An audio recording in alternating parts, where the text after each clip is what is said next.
It started with a smell that didn't belong to any single thing. Not trash, not sewage, not food gone bad, something heavier.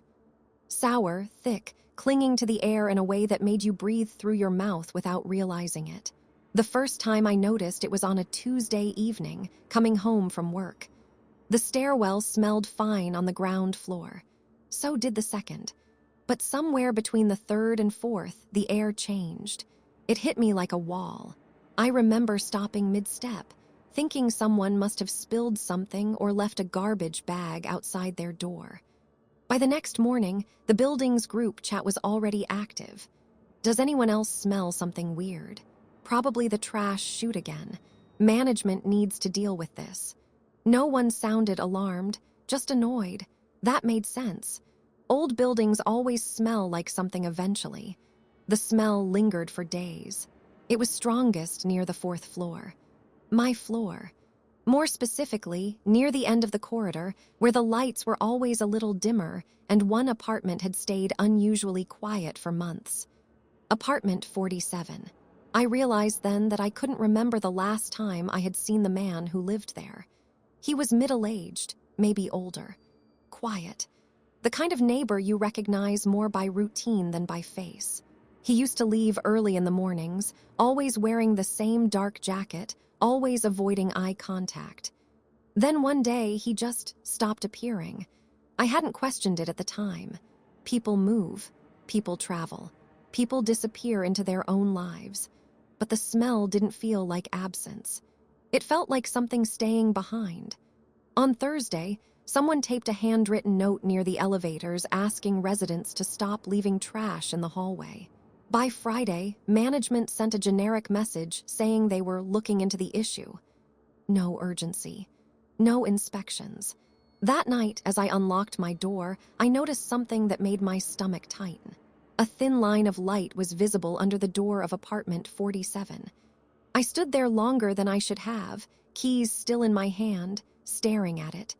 The smell was strongest there, almost unbearable. Yet the light was steady, unmoving, as if someone had left it on deliberately. I told myself it meant nothing. Maybe the man had returned. Maybe he was sick. Maybe this was none of my business. Inside my apartment, with the door locked behind me, I tried to distract myself. Opened a window. Turned on the TV. Still, the smell seemed to follow me, settling into my clothes, my thoughts. Before going to bed, I checked the group chat again. Someone had posted a simple message. Has anyone actually seen the neighbor from 47 lately? No one replied. The next morning, the smell was worse. Not just in the hallway, it seeped under my own door. I tried to tell myself it was my imagination, that my brain was overreacting. But it was impossible to ignore. After breakfast, I called the building manager. Yes, we're aware of the complaint, she said, her voice clipped. We'll have someone check it today. By mid-afternoon, 2 uniformed officers and a maintenance worker were at apartment 47. They knocked. No answer. They tried the door. Locked, one officer glanced at me. Do you live nearby? Floor above, I said, my throat suddenly dry. They produced a master key. The door clicked, swung open, and nothing. The apartment was empty. Dust layered the floor like snow, untouched dishes in the sink, nothing in the fridge but a couple of half-empty bottles of water. The walls were bare. No signs of a struggle. No blood. Nothing that would explain the smell. Yet the smell lingered, stronger than ever, like it had seeped into the wood, the walls, the air itself. The officers shrugged. Looks abandoned, one said. Probably some cleaning or decay issue. Nothing criminal here. But that night, the light came back on. Steady, faint from behind the closed door. And I swore I heard it first then, the softest creak like someone had moved a chair. I froze, listening. The apartment had no windows facing our hallway, only the door. The sound didn't come from outside. It came from within. I tried to convince myself it was the wind, or maybe the building settling. But deep down, I knew something wasn't right. When I looked at the hallway camera later, my building's security feed that I had access to through my phone, I saw it. Around 3 a.m., the door of 47 shifted slightly. Not open, just ajar for a second. And then nothing. I didn't sleep well that night. Every time I closed my eyes, I imagined the light flickering, the floor creaking, and someone, or something, watching from the other side of that door. By morning, I didn't even want to look at the apartment, but I couldn't look away. The smell didn't fade, and I started noticing it everywhere, on the stairwell carpet, on the elevator buttons, clinging to my shoes. It was as if the apartment itself had reached out, touching everything around it. Something about it felt intentional, like a warning. And I couldn't shake the thought that whatever had been inside apartment 47 was still there. Waiting. Watching.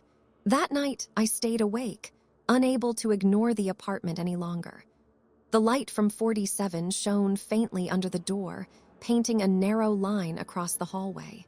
I kept thinking it would go out, that maybe no one or nothing was there. But it didn't. Around midnight, I first heard it. A soft thud like a shoe against the floor. Then another. Then footsteps, slow, deliberate, moving across the apartment as if someone were pacing. My stomach twisted. I told myself it was impossible. The apartment had been empty when the police came. But the sounds didn't stop. They echoed in the quiet stairwell, bouncing off the walls impossibly close. I pressed my ear to the door. A soft creak like a chair being dragged. Then silence. I held my breath, waiting. And then a whisper, not words. Just a hiss almost under the door. I stumbled back, tripping over my own feet, heart pounding. I checked the building chat. Nothing. Just the usual complaints about noise and trash. No one mentioned footsteps. No one admitted hearing anything. I began recording the hallway with my phone, just in case. I set it across from the door and watched. Hours passed. At exactly 3:17 a.m., the recording picked up movement. The door shuddered. Not open, not closed, just a twitch. Then a shadow moved behind it. A silhouette impossible to make out but unmistakably human-shaped. My pulse shot up. I sat frozen for what felt like hours. I couldn't leave. I couldn't run. The shadow disappeared, and the door settled back into place. I didn't breathe until the sun rose. The next morning, I tried to rationalize it. Maybe someone had snuck in while the police weren't looking. Maybe it was a maintenance worker or a neighbor with a spare key. But no one could explain the smell, the way it had spread beyond the apartment. I started noticing other things. Small, almost imperceptible. Scratches on the stairwell walls where no one should have been. Tiny smudges of dirt-forming tracks that led nowhere, faint scuffs on the hallway floor. I even caught a fleeting glimpse of movement from the corner of my eye. A flash of a figure standing inside the dark apartment. Gone the moment I looked directly. I couldn't tell anyone. If I mentioned it, I'd sound insane. But the sounds persisted. Every night, the pacing continued. Every night, a whisper from behind the door. And every night, the light burned steadily under the crack. I knew then that this wasn't random.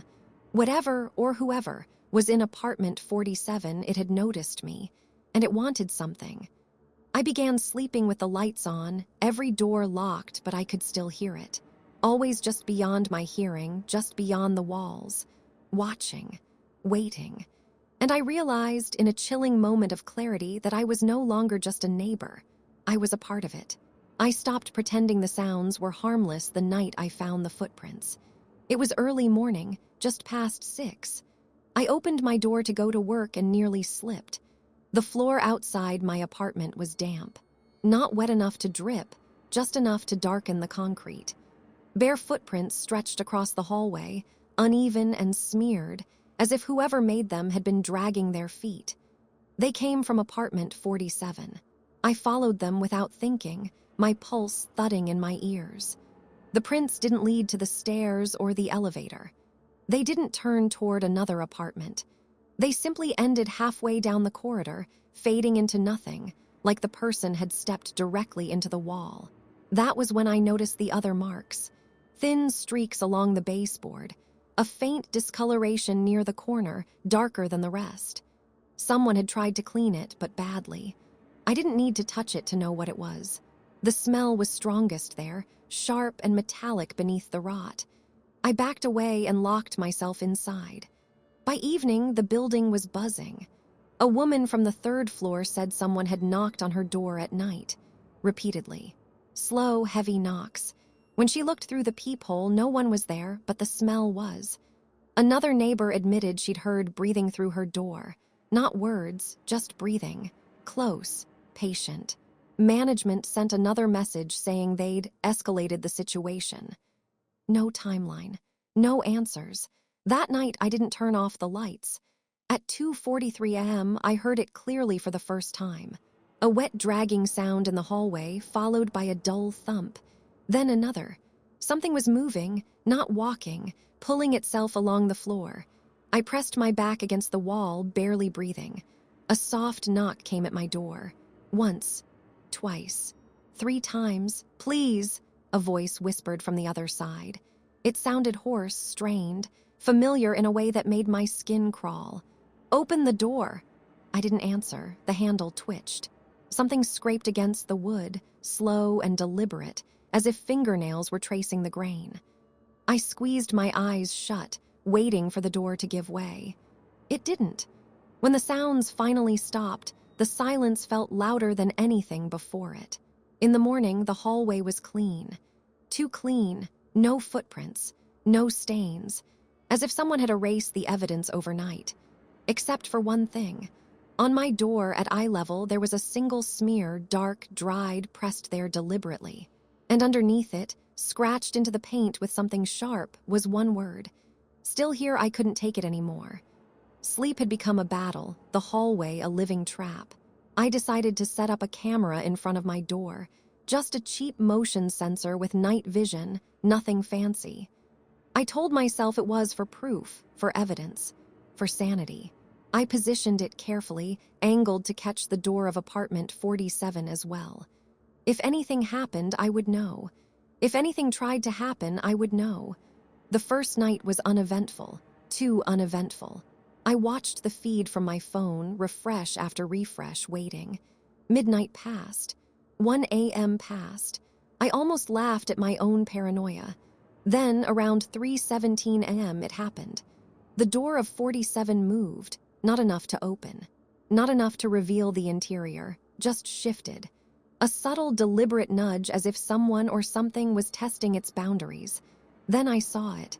A shape. A shadow. Low to the ground, crouched, impossible to make out clearly. It moved with precision, fluid and slow. Its head tilted toward the camera for a moment, and I swear I could feel its eyes. 2 points of recognition, sharp and cold. I dropped the phone. My heart pounded. The shadow vanished. The door settled back in place. I swore I heard it sigh, or maybe it was my own ragged breathing, but the sound lingered. I didn't sleep the rest of the night. Every creak of the building, every whisper of the wind against my window made me flinch. I considered calling the police again, but I knew they would see nothing. They never did. The apartment appeared empty, harmless, normal. The next night, I kept the camera running again, refusing to close my eyes. Hours passed. The hallway remained still, until just before 2 a.m. something appeared at my door. Not a shadow, not a figure. A presence so solid it made the air heavier, pressing against the door. My body froze. I wanted to run, to scream, to hide, but I didn't move. The handle rattled lightly. Then the faintest whisper directly against the wood. "I'm here." My phone recorded it. Every second. I watched the footage in the daylight, unable to breathe. The shadow remained just beyond focus, just outside definition. But I knew that whatever was in apartment 47, it wasn't just pacing anymore. It was learning, watching, waiting. By the end of the day, I noticed something new. Small scratches along my doorframe, thin, almost like claws, fresh and deliberate. And a smear of something damp, almost invisible in the light. I realized then with a sudden, choking certainty that no camera, no lock, no bolt would keep it out. Not if it wanted in. It had marked me, my territory, my fear. And I knew, even before the next night, that it wouldn't stop until it got closer. Much closer. By the fourth night after installing the camera, I knew I couldn't stay anymore. The apartment no longer felt like shelter. It felt like a waiting room. Every sound made my nerves jump. Every shadow looked wrong. I packed a bag without unpacking my thoughts. Clothes, documents, charger, nothing sentimental. I told myself I'd stay with a friend. Anywhere but here. I checked the hallway feed one last time before opening the door. Empty. No movement. No shadow near apartment 47. The light under its door was gone. That scared me more than anything. I stepped into the corridor slowly, locking my door behind me. The smell was faint now, almost gone, as if the building itself was holding its breath. I moved toward the elevator, every step too loud in the silence. The elevator arrived immediately. Too immediately. The doors slid open and I stepped inside. As soon as I pressed the ground floor button, the lights flickered. The doors closed halfway, then jerked open again. For a second, I thought I saw movement in the reflection of the metal walls, something standing behind me. But when I turned, the hallway was empty. The doors finally shut. The elevator began to descend, then stopped abruptly between floors. The lights went out completely. I felt the sudden drop in my stomach, the panic rising fast. I pressed every button. Nothing, no alarm, no response. Then I heard it. Scraping, slow and deliberate. Not inside the elevator, but outside. Along the shaft. Something was moving down there with me, matching my position. I pressed my hands over my mouth to keep from making a sound. The scraping stopped. A voice spoke, close enough that I could feel the vibration through the walls. "You're leaving," it said. It wasn't a question. The elevator jolted violently. I was thrown against the wall, pain exploding in my shoulder. Something slammed into the doors from the outside. Once. Twice. Metal bent slightly inward. "Don't," the voice whispered. And this time it sounded exactly like me. The lights flickered back on. The elevator dropped the rest of the way down and slammed to a stop. The doors opened. I didn't hesitate. I ran. I burst out of the building and didn't stop until I reached the street, gasping, shaking, my shoulders screaming with pain. I didn't look back. I never returned to that apartment. I moved across the city within a week. New building, new floor, new neighbors. I told myself it was over. That whatever had been in apartment 47 was tied to that place, that space, that hallway. For a while it worked. Months passed. I slept again. I healed. The smell faded from my memory. Then one evening, while scrolling through rental listings out of idle habit, I saw a photo that made my blood run cold. A familiar hallway, dim lights, the same pattern in the floor. The listing description was short. Quiet building. Clean entrance. One neighbor downstairs keeps to himself.